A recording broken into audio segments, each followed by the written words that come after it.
आइए दुर्ग जिला का एक और घटिया ब्रिज का हकीकत आपको दिखाते हैं। जहां पर ये तस्वीर आपको दिख रही होगी, ये भी दुर्ग जिला का एक ऐसा ब्रिज है जहां की स्थिति इतनी खराब हो चुकी है। यानी कि ये ब्रिज कहां पर है ये भी आपको बताते हैं।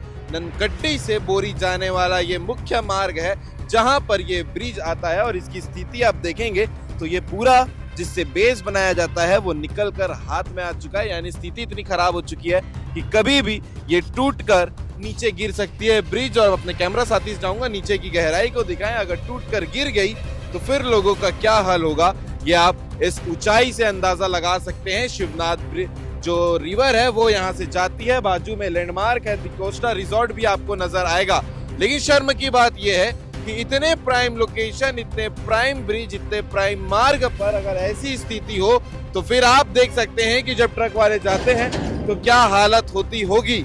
निवेदन है उन अधिकारियों से, नेताओं से जिनके क्षेत्र में, जिनके अधिकार क्षेत्र में ये आता है, कृपया करके इसे बना लीजिएगा, वरना कोई अनहोनी हो गई तो शायद आप ही के वोटिंग नंबर में गिरावट आ जाएगी, या फिर आप ही के ऊपर जो है कुछ ना कुछ बात आएगी जो लोग नाराज होंगे। देख सकते हैं कितनी परेशानी होती है इस ब्रिज को लेकर। बाकी आप दर्शक भी अगर कभी इस रोड से गुजरे होंगे तो कमेंट करके जरूर बताइएगा। शर्मनाक ब्रिज है और ये शर्मनाक काम भी है।